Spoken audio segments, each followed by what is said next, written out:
ನಮಸ್ತೆ. ನಿಮಗಿದು ಗೊತ್ತಿತ್ತಾ? ಆಂಧ್ರದಲ್ಲೂ ಗೊಂಬೆ ಹಬ್ಬ ಮಾಡ್ತಾರೆ ಅಂತ.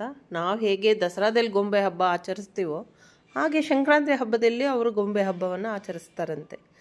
ಏನು ಅಂತ ಪೂರ್ತಿ ವಿವರವಾಗಿ ಅವರನ್ನೇ ಕೇಳಿ ತಿಳ್ಕೊಳ್ಳಿ. ಬನ್ನಿ.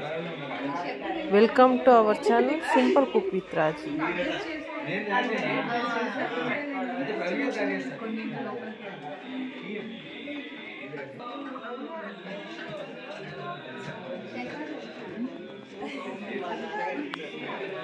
బొమ్మలకలు సంక్రాంతికి ఎందుకు పెడతారని చెప్పండి గాయత్రి. ఎందుకు పెడతారంటే యూజువల్గా మనం ప్రతి ఒక్క బొమ్మ కనీసం పిల్లలతో దానికి కొత్తగా కలుపుతాము.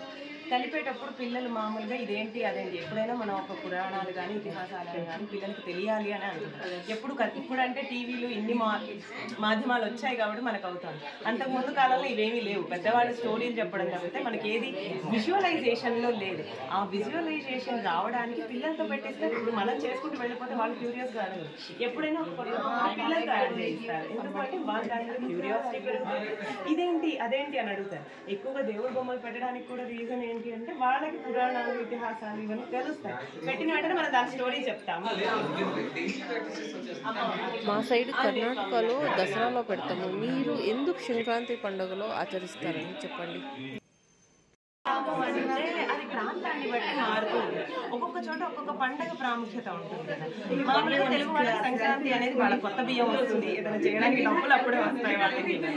ఏదైనా ఏర్పాటు చేసుకోవడానికి వాళ్ళకి మంచిగా వ్యాపారాలు అయ్యి కొత్త పంట అయ్యి వచ్చే టైం ఆంధ్రాలు అది కాబట్టి భారీగా పెట్టుకోవడానికి కాస్త ఏర్పాటు ఉంటుందని చెప్పి పిల్లలకి భోగి పళ్ళు పోస్తాం కాబట్టి పిల్లలకి సంబంధించిన ఫంక్షన్ కాబట్టి మనం దాంతో పాటు కలుపుకొని బొమ్మలు పెడతాం.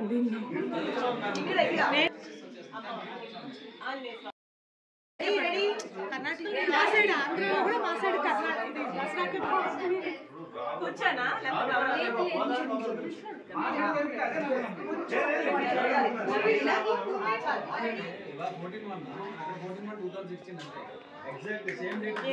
కాశ్మీర్ మే శారదా మాత, ఇది కాశ్మీర్ లో శారదా అమ్మవారి ప్రతిష్ట అయిందండి 2022లో. మామూలుగా అమ్మవారు కాశ్మీర పురవాసిని అని అనుకుంటాం. అది 3D, ఆ టెంపుల్ 3D.